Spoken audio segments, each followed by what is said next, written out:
Morning વિદ્યાર્થી મિત્રો, જય સોમનાથ। આજે આપણે આજના લેક્ચરમાં પણ પ્રકરણ નંબર 3 ભારતના સાંસ્કૃતિક વારસો, શિલ્પ અને સ્થાપત્ય કલા વિશે ચર્ચા કરવાની છે। વિદ્યાર્થી મિત્રો, આપણે આગળના લેક્ચરની અંદર જુદા જુદા પ્રાચીન સમયના નગર આયોજન વિશે ચર્ચા કરી, અથવા તો આપણને ખ્યાલ આવ્યો કે ભારતમાં કેટલી જૂની અને વ્યવસ્થિત સંસ્કૃતિ હશે। વિદ્યાર્થી મિત્રો, દુનિયામાં ક્યાંય ન હોય એવી સંસ્કૃતિ આપણા દેશની અંદર જોવા મળે છે। એનું એકમાત્ર કારણ છે ભારતના સમૃદ્ધ અને વૈવિધ્યસભર વારસો। આપણે વાત કરી રહ્યા છીએ આજે શિલ્પ અને સ્થાપત્ય કલાની, પણ એમાં પણ આપણે આગળ જે ચર્ચા કરી છે એ માત્ર ને માત્ર આપણે જુદા જુદા નગર આયોજન વિશે ચર્ચા કરી છે। ભારતની સંસ્કૃતિ બહુ જૂની છે, જબરજસ્ત છે, પ્રાચીન છે। તમે જોઈ શકો છો કે આપણા દેશની સંસ્કૃતિના લક્ષણોમાં પ્રાચીનતા અને સાતત્ય એ અતિ મહત્વનું લક્ષણ છે। તમે આગળ પહેલા પ્રકરણની અંદર આપણે વાત કરી હતી, જુદા જુદા લક્ષણોમાં એમાં ચર્ચા કરી હતી। પ્રાચીન તો છે જ, આજથી 5000 વર્ષ જૂની તો છે જ ભારતની સંસ્કૃતિ વિદ્યાર્થી મિત્રો, પરંતુ એની સાથે સાથે એટલી બધી સાતત્યસભર છે કે સળંગ અને એકસૂત્રતા એમાં જોવા મળે છે। તમે જોઈ શકો તો આગળના આપણા આ લેક્ચરની અંદર આપણે વાત કરવાની છે પ્રાચીન એટલે કે સિંધુ ખીણની સંસ્કૃતિ પછીના ભારતમાં આવેલા જુદા જુદા જે વંશજો છે એમાં વાત કરવાની છે મૌર્ય યુગની વિદ્યાર્થી મિત્રો। અને મૌર્ય યુગના સ્થાપત્ય કલાનો અદ્ભુત અને વૈવિધ્યસભર અને શ્રેષ્ઠમાં શ્રેષ્ઠ કોઈ નમૂનો હોય તો એ છે સ્તૂપ। વિદ્યાર્થી મિત્રો, સ્તૂપ આપણા દેશની અંદર પ્રાચીન સમયની અંદર ઘણા બધા ધર્મોનો ઉદ્ભવ થયો છે, એમાંનો એક છે બૌદ્ધ ધર્મ। વિદ્યાર્થી મિત્રો, અહીં તમને જે પ્રશ્ન આપવામાં આવ્યો છે એ પ્રશ્ન છે સ્તૂપ એટલે શું? તમે જોઈ શકો છો, મેં અહીં સ્લાઇડની અંદર પ્રશ્ન મૂક્યો છે કે સ્તૂપ એટલે શું અથવા સ્તૂપ કોને કહેવાય? એ એક નાનો પ્રશ્ન છે। સાથે સાથે મોટો પ્રશ્ન જો પૂછે તો સમ્રાટ અશોકના સમયના કયા કયા 5 સ્તૂપો જાણીતા છે? સ્તૂપો તો ઘણા બધા છે, પરંતુ સમ્રાટ અશોકના સમયની અંદર કયા કયા 5 સ્તૂપો જાણીતા છે? અથવા તો બીજી રીતે તમને જો પ્રશ્ન પૂછે તો મૌર્ય યુગ દરમિયાન કઈ સ્થાપત્ય કલાનો વિકાસ થયો હતો? વિદ્યાર્થી મિત્રો, આપણે મૌર્ય યુગની ચર્ચા કરવાની છે। આપણા દેશની અંદર ઈસવીસન પૂર્વે 222ની અંદર, ઈસવીસન પૂર્વે 222, મેં તમને પહેલા લેક્ચરમાં ઈસવીસન પૂર્વે અને ઈસવીસનની વાત કરી હતી વિદ્યાર્થી મિત્રો। તો તમને અહીં ખ્યાલ હોવો જોઈએ કે ઈસવીસન પૂર્વે એટલે ઈસવીસનની પહેલા 222 વર્ષ પહેલા ભારતમાં ચંદ્રગુપ્ત મૌર્ય, મૌર્ય વંશનો રાજા, તમે સિરિયલમાં જોતા હશો, ચંદ્રગુપ્ત નામની સિરિયલ આવે છે, એ મૌર્ય યુગનો પહેલો રાજા હતો વિદ્યાર્થી મિત્રો। તો આ ચંદ્રગુપ્ત જે મૌર્ય છે એ કોના કહેવાથી રાજા બન્યો છે ને કોના એ શિષ્ય હતા? તો તમને ખ્યાલ હોવો જોઈએ, કૌટિલ્ય, ચાણક્ય એમના ગુરુ હતા વિદ્યાર્થી મિત્રો। અને એની પણ સિરિયલ તમે જોઈ શકો છો, અથવા તો ચોપડી એની બહુ પ્રખ્યાત છે, ચાણક્યએ લખેલી, કૌટિલ્યએ લખેલું, જેનું નામ છે અર્થશાસ્ત્ર। તમને આગળના ચોથા પીરિયડમાં પણ આવશે, ચોથા પાઠમાં પણ આવશે। તો આ ચાણક્યએ લખેલું કૌટિલ્યમાં આની બહુ સારી એવી વાત છે। એમણે રાજા ધનનંદને હરાવીને ચંદ્રગુપ્તને ગાદીએ બેસાડ્યો, ઈસવીસન પૂર્વે 222માં એનું રાજ્યાભિષેક થયેલું વિદ્યાર્થી મિત્રો। તો અહીં તમે જાણી શકો છો, સમજી શકો છો કે આ કેટલો મહાન રાજા હશે અને એનો કેટલો મહાન ગુરુ ચંદ્રગુપ્ત હશે। પણ અહીં આપણે વાત માત્ર ને માત્ર એ કરવાની છે કે મૌર્ય યુગની સ્થાપત્ય કલાનો પરિચય આપો। સ્થાપત્ય કલામાં શિલ્પકલાનો સમાવેશ થાય એ મેં તમને આગળના પીરિયડની અંદર પહેલા લેક્ચરમાં, આ પાઠમાં પહેલા લેક્ચરમાં ચર્ચા કરી હતી વિદ્યાર્થી મિત્રો, પરંતુ શિલ્પકલામાં સ્થાપત્ય કલા આવે નહીં એ પણ બની શકે વિદ્યાર્થી મિત્રો। તો અહીં આપણે વાત કરવાની છે, પહેલા અહીં પ્રશ્નો બરોબર મેં તમને ફેરવીને જે કેવી રીતે પૂછાય એ પણ ચર્ચા કરી છે, તો અહીં તમે એ પણ સમજી શકો છો વિદ્યાર્થી મિત્રો। તો અહીં આપણે વાત કરવાની છે પહેલા કે સ્તૂપ એટલે શું, સ્તૂપ કોને કહેવાય? વિદ્યાર્થી મિત્રો, સ્તૂપ એટલે શું? તો કે સ્તૂપ એટલે ભગવાન બુદ્ધના દેહા અવશેષો, શરીરના અવશેષો, દેહા એટલે શરીર, ભગવાન બુદ્ધના શરીરના અવશેષોને એક પાત્રમાં મૂકી તેના ઉપર બનાવવામાં આવતો અર્ધગોળાકાર અંડાકાર ચણતર કરવામાં આવતું, ઇમારત બનાવવામાં આવતી, એને સ્તૂપ કહેવાય। જોઈ શકો તમે અહીંયા આજે આપ્યું છે, આ સ્તૂપ સાંચીનો સ્તૂપ છે, હમણાં આપણે આગળ પણ વાત કરશું ત્યારે તમને ખ્યાલ આવશે વિદ્યાર્થી મિત્રો। આ અર્ધગોળાકાર છે એવા સ્તૂપો તો ઘણા બધા છે, પણ આપણે આગળ વાત કરવાની છે થોડાક સ્તૂપ વિશે. ભગવાન બુદ્ધના શરીરના અવશેષો કેવા, તો કે રાખ, વાળ, દાંત, અસ્થિ એમાંથી કોઈ વસ્તુને એક દાબડામાં મૂકી એમના ઉપર પથ્થરો, ઈંટોનો અંડાકાર ચણતર કરવામાં આવતું હતું, એમને સ્તૂપ કહેવાય. તમને ખ્યાલ આવ્યો વિદ્યાર્થી મિત્રો? એમને સ્તૂપ કહેવાય. શું કહેવાય? અને એ સ્તૂપ આવો છે. આવા પાછા બીજા પ્રકારના પણ સ્તૂપો બનેલા છે. તો અહીં મેં તમને કીધું કે સ્તૂપ એટલે ભગવાન બુદ્ધનું એક પ્રકારનું મંદિર. ભગવાન બુદ્ધ ગુજરી ગયા, એક્સપાયર થઈ ગયા, એનો દેહ વિલય થઈ ગયો, એટલે એના પછી જે અસ્થિ હતા કે વાળ હતો પછી બધા એક જગ્યાએ ન મૂકે, એનો દાંત એને એક દાબડામાં મૂકી એના ઉપર અંડા આકારનું કે અર્ધગોળાકાર પથ્થર કે ઈંટોનું ચણતર કરવામાં આવે અને સ્તૂપ કહેવામાં આવે. આવા સ્તૂપો ભારતમાં ઘણા બધા બનાવવામાં આવેલા છે વિદ્યાર્થી મિત્રો. અલગ અલગ રાજાઓ, મૌર્ય યુગના જે રાજાઓ હતા એના સમયમાં અલગ અલગ બનાવેલા છે. એમાંનો મેં તમને અહીં બતાવ્યો છે એક નમૂનો વિદ્યાર્થી મિત્રો. તો સ્તૂપ એટલે ખ્યાલ આવ્યો. અને સાદી ભાષામાં કહીએ તો ભગવાન બુદ્ધનું એક પ્રકારનું અંડા આકારનું મંદિર અથવા તો ચણતર, એને સ્તૂપ કહેવાય વિદ્યાર્થી મિત્રો. તો આગળ વાત કરીએ હવે આપણે એના પછીની સ્લાઇડમાં. સમ્રાટ અશોકના સમયના આવા 5 જાણીતા સ્તૂપો કયા કયા હતા? તો હવે તમને ખ્યાલ આવ્યો વિદ્યાર્થી મિત્રો? અથવા તો તમને એ મગજમાં આવે કે સમ્રાટ અશોક ક્યાંથી આવ્યા? આપણે વાત મૌર્ય યુગની કરતા હતા, એમાં સમ્રાટ અશોક ક્યાંથી આવ્યો? તો તમને ખ્યાલ હોવો જોઈએ વિદ્યાર્થી મિત્રો કે ચંદ્રગુપ્ત એ મૌર્ય વંશનો પહેલો રાજા હતો, જેનું નામ હતું ચંદ્રગુપ્ત મૌર્ય. અને એનો દીકરો પછી બિંદુસાર, અને બિંદુસારનો છોકરો એટલે સમ્રાટ અશોક. વિદ્યાર્થી મિત્રો, ભારતમાં 2 રાજાઓને જ સમ્રાટનું બિરુદ મળ્યું છે. એક સમ્રાટ અશોક અને બીજો સમ્રાટ મહાન અકબર. એમાં મૌર્ય યુગનો શાસક ત્રીજો સમ્રાટ અશોક એ અતિ બાહુબલી, અતિ શક્તિશાળી સમ્રાટ હતો વિદ્યાર્થી મિત્રો. અને એણે ઘણા બધા યુદ્ધો કર્યા અને ભારતનો બહુ મોટો વિકાસ કરીને એક મોટું મૌર્ય શાસન સ્થાપ્યું હતું. પરંતુ વિદ્યાર્થી મિત્રો, આ સિરિયલ પણ આવતી હતી અથવા તો તમે આગળ પણ એનો જોઈ શકો છો, એના ઇતિહાસમાં વાંચી શકો છો. એ ખૂબ જ ક્રૂર રાજા હતો. પરંતુ કલિંગનું યુદ્ધ થયું અને કલિંગના યુદ્ધમાં એનો વિજય થયો. અને વિજય થયા પછી એણે જે ચક્કર મારી મેદાનની અંદર, એના અને બીજા સામે પક્ષની જે સેના હતી એનો જે કચર ઘાણ નીકળી ગયો હતો અને જે લાશો પડી હતી એ જોઈ અને એના ગુરુના ઉપદેશથી આ કલિંગના યુદ્ધથી એનું હૃદય પરિવર્તન થયું અને એમણે બૌદ્ધ ધર્મ અંગીકાર કર્યો. એટલે કે બૌદ્ધ ધર્મ સ્વીકાર્યો. અને પછી એમણે આ બૌદ્ધ ધર્મના અનુયાયીઓ ઊભા કર્યા અને એના ગુરુના કહેવાથી એમણે જે બૌદ્ધ ધર્મના મંદિરો અથવા તો જે સ્તૂપો નિર્માણ કર્યા છે, એવા 5 મહત્વના સ્તૂપો છે વિદ્યાર્થી મિત્રો. કેટલા? 5. આ 5 સ્તૂપોમાં સાંચીનો સ્તૂપ, અહીં મેં સ્લાઇડમાં તમને વ્યવસ્થિત રીતે બતાવ્યું છે વિદ્યાર્થી મિત્રો, તમે જોઈ શકો છો. સાંચીનો સ્તૂપ, સારનાથનો ધર્મરાજિકા સ્તૂપ, બેરતનો સ્તૂપ, લોરિયા પાસે બિહારમાં ક્યાં? બિહારમાં લોરિયા પાસે આવેલો નંદનગઢનો સ્તૂપ, અને ગુજરાતમાં આવેલો આ 5મો સ્તૂપ દેવની મોરીનો સ્તૂપ. દેવની મોરીનો સ્તૂપ. આમ તો વિદ્યાર્થી મિત્રો ગુજરાતમાં 2 સ્તૂપ આવેલા છે, દેવની મોરીનો અને ઈટવા સ્તૂપ, યાદ રાખજો. પરંતુ આ 5 સ્તૂપ છે એ સમ્રાટ અશોકે બનાવેલા જાણીતા સ્તૂપ છે. સાંચીનો સ્તૂપ, સારનાથનો ધર્મરાજિકા સ્તૂપ, બેરતનો સ્તૂપ, લોરિયા પાસે નંદનગઢનો સ્તૂપ અને ગુજરાતમાં આવેલો દેવની મોરીનો સ્તૂપ. વિદ્યાર્થી મિત્રો યાદ રાખજો, આ સમ્રાટ અશોકે બનાવેલા અત્યંત મહત્વના 5 સ્તૂપો છે.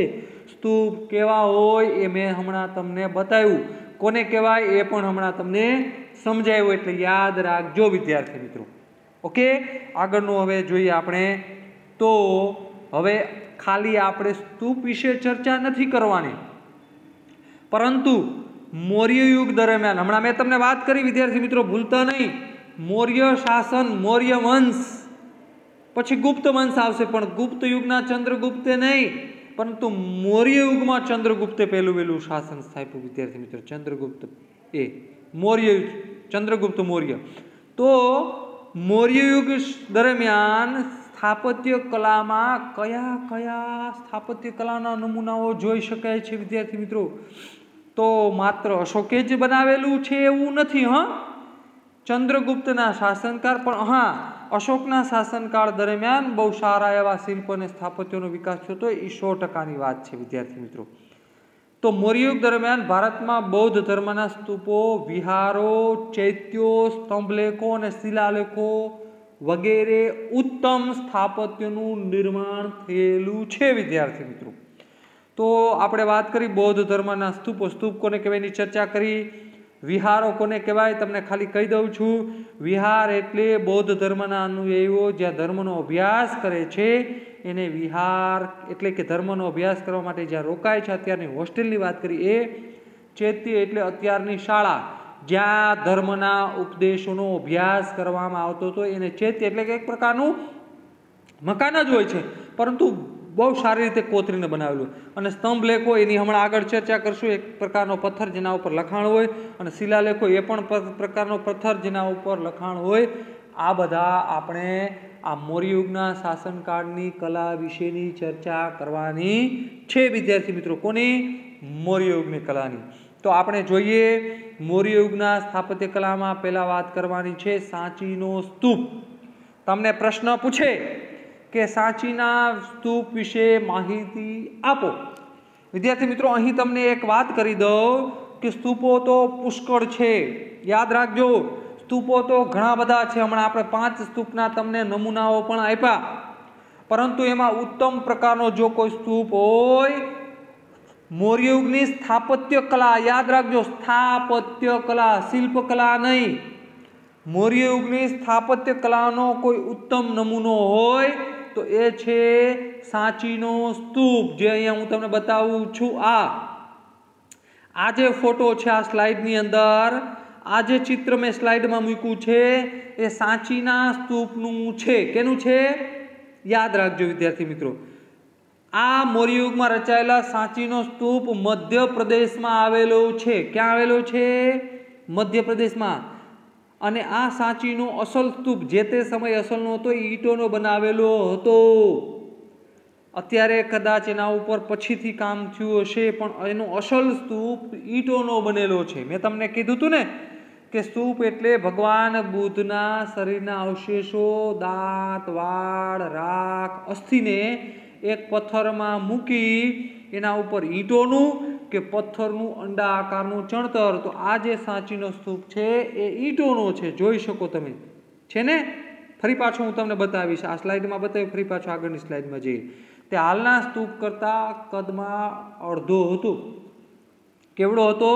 અડધો. પાછળથી એમાં સુધારા વધારા થયા હશે. અને છેલ્લો જે મુદ્દો છે, હમણાં ફરી પાછો તમને કહું છું, આ બૌદ્ધ સ્તૂપ સ્થાપત્ય કલાનો અમૂલ્ય વારસો છે. મેં તમને ફરી પાછો કહું છું કે તમને એમ પ્રશ્ન પૂછે કે મૌર્ય યુગની સ્થાપત્ય કલાનો સર્વોત્તમ નમૂનો કયો? તો સાંચીનો સ્તૂપ. પણ જો સ્તંભલેખનો નમૂનો પૂછે તો સારનાથનો સ્તંભ. યાદ રાખજો, મિસ્ટેક ન થાય. હમણાં આપણે આગળ ચર્ચા કરશું કે સારનાથનો સ્તંભ કયો છે, ને આપણે આ જે ચર્ચા કરી છે, જોયું છે, એ છે સાંચીનો સ્તૂપ. હવે વિદ્યાર્થી મિત્રો, અહીં આપણે કેટલીક બાબતો સમજી લઈએ. તમને આ સ્તૂપ અહીંયા મેં બતાવ્યો છે તમને, તો એમાં કેટલાક ભાગ પડે વિદ્યાર્થી મિત્રો. પહેલા તો હાર્મિકા કોને કહેવાય? તમને પૂછે હાર્મિકા એટલે શું? તો કે સ્તૂપની અંડાકાર ટોચની ઉપર રેલિંગ વાળા ભાગને, આ જે રેલિંગ છે ને, એ રેલિંગ વાળા ભાગને હાર્મિકા કહેવાય. શું કહેવાય? હાર્મિકા. ફરી પાછો જોઈ શકો વિદ્યાર્થી મિત્રો. સ્તૂપના અંડાકાર ટોચની ઉપરનો જે આ રેલિંગ વાળો ભાગ તમે તમારી ચોપડીમાં જોશો, તે એમાં પણ ચિત્ર આપેલું છે વિદ્યાર્થી મિત્રો, એને હાર્મિકા કહેવાય. હવે મેઘી વિદ્યાર્થી મિત્રો એ પણ તમારી ચોપડીની અંદર આપેલું છે, બાજુમાં ડાયાગ્રામ છે, એમાં પણ તમે જોઈ શકો છો વિદ્યાર્થી મિત્રો। પછી વાત કરીએ આપણે પ્રદક્ષિણા પથ વિદ્યાર્થી મિત્રો, તો સ્તૂપની થોડીક ઊંચાઈ ઉપર આવેલા જે સ્તૂપની ફરતી બાજુ પ્રદક્ષિણા કરી શકાય આ જે ભાગ છે વિદ્યાર્થી મિત્રો, આ આખે આખો એને પ્રદક્ષિણા પથ કહેવાય। શું કહેવાય? પ્રદક્ષિણા પથ, જેને ફરતે આપણે ચાલીને પ્રદક્ષિણા કરી શકીએ। શું કરી શકીએ? પ્રદક્ષિણા। પછી તોરણ, સ્તૂપમાં પ્રવેશવાનો જે દરવાજો છે એની ઉપર આવેલો આ જે ભાગ છે એને તોરણ કહેવાય। શું કહેવાય? તોરણ। અને આ જે ભાગ છે એને સ્તંભ છે વિદ્યાર્થી મિત્રો। આ તોરણ એ સરસ મજાના કોતરેલા ભાગ છે। એવા 2 દરવાજા હોય, 3 હોય, 4 હોય, એની ઉપર આવું સરસ મજાનું તોરણ આવેલું છે।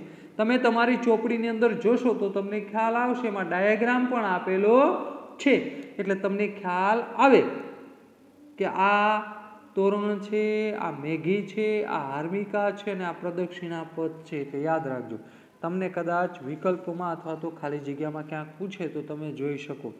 ઓકે, આ સમજ્યા પછી, સ્તૂપ વિશે સમજ્યા પછી હવે આપણે વાત કરવાની છે વિદ્યાર્થી મિત્રો સ્તંભ લેખોની। કોની? સ્તંભ લેખોની। તમને અહીં મેં ખાલી સીધી વિદ્યાર્થી મિત્રો તમને સીધા મુદ્દા આપ્યા છે, તમે સ્તંભ લેખો વિશે સમજી શકો એટલા માટે અહીં મેં તમને ખાલી મુદ્દા આપી દીધા છે। તમને પ્રશ્ન પૂછે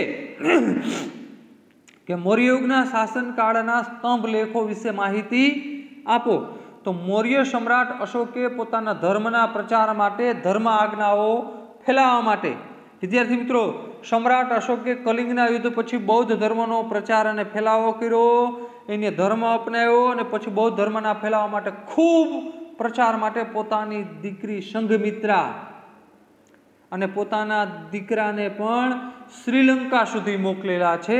તો એમણે આ બૌદ્ધ ધર્મના પ્રચાર કરવા માટે, સમ્રાટ અશોકે ધર્મના પ્રચાર કરવા માટે કેટલીક ધર્મ આજ્ઞાઓ કોતરેલી છે અને આ પથ્થરો ઉપર કોતરેલા છે ને સ્તંભ લેખ કહેવાય એવા ઉત્તમ પ્રકારના નમૂનાઓ છે। આ સ્તંભો પથ્થર મોટો હોય એને ઘસીને એટલો ચળકાટ આપવામાં આવે છે કે પહેલી નજરે જોતા તો વ્યક્તિઓને કોઈને એવું લાગે કે જાણે કે આ કોઈ ધાતુનો બનેલો હોય। અને એક જ બીજો મુદ્દો છે, આ સ્તંભો સળંગ એક જ પથ્થરમાંથી કોતરાવેલો હોય છે વિદ્યાર્થી મિત્રો। અહીં તમને નમૂનો બતાવો, આ જો છે તમે જોઈ શકો છો, આ પથ્થર છે એને ઘસીને ચળકાટ આપેલ એની ઉપર કંઈક લખેલું છે। આ સ્તંભ લેખનો એક નમૂનો છે, જે આગળ પણ જોશું વિદ્યાર્થી મિત્રો, એ પણ આપણે જોશું તો તમને ખ્યાલ આવશે વિદ્યાર્થી મિત્રો। અને આ સ્તંભ લેખો બ્રાહ્મી લિપિમાં કોતરાવેલા છે। અહીં જો તમે આ જે લિપિ છે એ કઈ છે? બ્રાહ્મી લિપિ છે વિદ્યાર્થી મિત્રો। આ બ્રાહ્મી લિપિમાં કોતરાવેલા છે, એક જ પથ્થરમાંથી કોતરીને ઘસીને ચળકાટ આપવામાં આવતો હતો। આવા સમ્રાટ અશોકના સ્તંભ લેખો ક્યાં ક્યાં હતા? તો કે અંબાલા, મેરઠ, અલ્હાબાદ, સારનાથ, લોરિયા પાસે નંદનગઢ એટલે કે બિહાર, મધ્યપ્રદેશમાં સાંચી, જો સાંચીમાં સ્તૂપ પણ જોયો અને સ્તંભ પણ છે। પછી કાશી, પટના, બુદ્ધગયા વગેરે સ્થળો ઉપર આવા સરસ મજાના સ્તંભ લેખો એમણે કોતરાવેલા છે। યાદ રાખજો, આવા સ્તંભ લેખો એણે ક્યાં કોતરાવેલા? તો અંબાલા, મેરઠ, અલ્હાબાદ, સારનાથ એટલે પાસે લોરિયા એટલે કે બિહારમાં, નંદનગઢ, સાંચી મધ્યપ્રદેશ, કાશી, પટના ને બુદ્ધગયા। અહીંનો એક નમૂનો અહીં મેં તમને આપ્યો છે વિદ્યાર્થી મિત્રો, તમે જોઈ શકો છો। આ સ્તંભ લેખ છે, પરંતુ એનો ઉત્તમ નમૂનો આપણે મૌર્ય યુગના સ્તંભ લેખ, સ્તૂપ લેખનો જોયો, સાંચીનો સ્તૂપ, એવી રીતે એનો ઉત્તમ નમૂનો જોઈએ તો સારનાથનો સ્તંભ।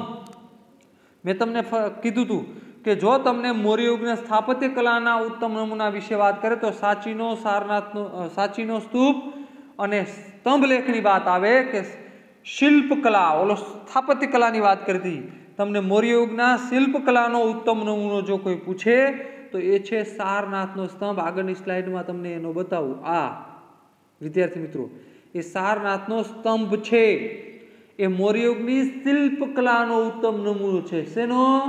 શિલ્પકલાનો। આગળ જે સાંચીનો સ્તૂપ જે આપણે જોયો એ મૌર્ય યુગની સ્થાપત્ય કલાનો ઉત્તમ નમૂનો હતો।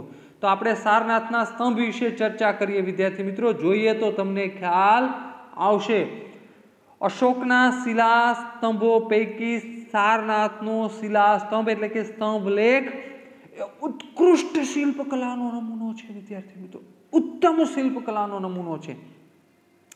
કારણ કે આ સ્તંભની ટોચ ઉપર અરસપરસ અડકીને ઉભેલા 4 સિંહોની આકૃતિ અહીં જોઈ શકો છો। તમને 3 દેખાય પણ ફોટો છે, ચિત્ર છે એટલે પાછળનો ચોથો દેખાશે નહીં, પરંતુ એની ઉપર આવેલા અડકીને અરસપરસ ઉત્તર દક્ષિણ પૂર્વ પશ્ચિમ 4 સિંહોની આકૃતિ એ એનો અદ્ભુત કોતરણીનો નમૂનો છે વિદ્યાર્થી મિત્રો। સારનાથ એ ભગવાન બુદ્ધના ઉપદેશનું સૌપ્રથમ સ્થળ છે, એટલે તેથી ત્યાં સિંહોની નીચે 4 બાજુ 4 ધર્મચક્રો પણ અંકિત કરેલા છે। આ એક આપણને સામે દેખાય છે, બાજુમાં, સાઈડમાં અને પાછળની સાઈડનું દેખાતું નથી વિદ્યાર્થી મિત્રો।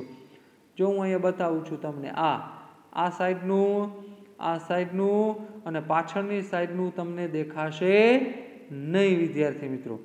એ 24 આરાનું ધર્મચક્ર છે વિદ્યાર્થી મિત્રો। અને આ ઉપરાંત એમાં હાથી, ઘોડો અને બળદની આકૃતિ પણ છે। હાથી છે, ઘોડો છે ને પાછળની સાઈડ બળદ પણ છે, એ પણ એના નમૂના કોતરેલા છે વિદ્યાર્થી મિત્રો। જોઈ શકો છો અહીં આ હાથી છે, આ ઘોડો છે અને પાછળની સાઈડ બળદ છે વિદ્યાર્થી મિત્રો, તો એ પણ છે। અને આ ધર્મચક્રને ભારતના રાષ્ટ્રધ્વજમાં સ્થાન આપવામાં આવ્યું છે વિદ્યાર્થી મિત્રો। આ 24 આરાનું જે ધર્મચક્ર છે એને આપણા રાષ્ટ્રધ્વજમાં સ્થાન આપવામાં આવ્યું છે। અને 4 સિંહોની આકૃતિ જે છે એને આપણા રાષ્ટ્રીય ચિહ્નમાં પણ સ્થાન આપવામાં આવ્યું છે। અહીં જોઈ શકો છો આ 4 સિંહોની આકૃતિ છે, 1, 2 ને 3, અને પાછળની સાઈડનું દેખાતું નથી। અને આ 24 આરાનું જે ધર્મચક્ર છે એને આપણા રાષ્ટ્રધ્વજમાં સ્થાન આપવામાં આવ્યું છે। અને આ 4 સિંહોની આકૃતિ છે એને આપણા રાષ્ટ્રીય ચિહ્ન, શેમાં? ચિહ્નમાં સ્થાન આપવામાં આવ્યું છે વિદ્યાર્થી મિત્રો। એટલે તમે જોઈ શકો છો આનું કેટલું મહત્વ છે। આ સારનાથનો સ્તંભ છે એ મૌર્ય યુગની શિલ્પકલાનો ઉત્તમ નમૂનો છે વિદ્યાર્થી મિત્રો। હવે આપણે વાત કરવાનું છે મૌર્ય યુગની છેલ્લી કલા, શિલાલેખો। શિલાલેખ। હવે તમને પ્રશ્ન પૂછે કે મૌર્ય યુગના શિલાલેખો વિશે માહિતી આપો વિદ્યાર્થી મિત્રો, તો અહીં તમે જોઈ શકો છો વિદ્યાર્થી મિત્રો શિલાલેખ। સમ્રાટ અશોકે કાષ્ઠ એટલે કે લાકડામાં, પાષાણ એટલે પથ્થરમાં પણ પોતાની ધર્મ આજ્ઞાઓ કોતરીને ઊભી કરાવેલી છે વિદ્યાર્થી મિત્રો। અને એ શિલાલેખો પણ સ્થાપત્ય કલાના ઉત્તમ નમૂનાઓ છે। એમાંનું અહીં મેં તમને એક નમૂનો બતાવું છું। આ પથ્થર છે એના ઉપર લખાણ કરેલું છે, જોઈ શકો છો। એ જુનાગઢનો શિલાલેખ છે। ક્યાંનો છે? જુનાગઢનો શિલાલેખ છે વિદ્યાર્થી મિત્રો। સમ્રાટ અશોકનો જુનાગઢનો શિલાલેખ। આ શિલાલેખોની આજુબાજુ લાકડા અને પથ્થરની વાડ બનાવી તેના દરવાજા ઉપર સુંદર તોરણો પણ એને કોતરાવ્યા છે અને પોતાની ધર્મ આજ્ઞાઓ એમાં પણ લખેલી છે। આવા શિલાલેખો, એક મોટા પથ્થર હોય એના ઉપર ધર્મ આજ્ઞાઓ કોતરેલી છે સમ્રાટ અશોકે, એને શિલાલેખ કહેવાય। આવા શિલાલેખો આખા ભારતમાં ક્યાં? એ સમયે પાકિસ્તાનના પેશાવરમાં, દહેરાદૂનમાં, થાણા, મુંબઈ, ધોલી અને જોગડા એ ઓડિશામાં આવેલું છે, ચેન્નઈ, આવી બધી જગ્યાએ પણ શિલાલેખો મળી આવે છે। અને ગુજરાતમાં જુનાગઢમાં ગિરનાર પર્વતમાં તમે જાઓ ભવનાથમાં, એટલે જમણી સાઈડ વચ્ચે રસ્તામાં આ અશોકનો શિલાલેખ આવેલો છે, જે મેં તમને અહીં નમૂનો બતાવેલો છે વિદ્યાર્થી મિત્રો। પછી તો એમાં રુદ્રદામન અને સક્ષત્ર રાજા રુદ્રદામન ને પણ આના ઉપર લખાણ કરેલું છે। આનું લખાણ આપણે ઘણું બધું વાંચી શકીએ છીએ, આગળના રાજાઓનું વાંચી શકતા નથી.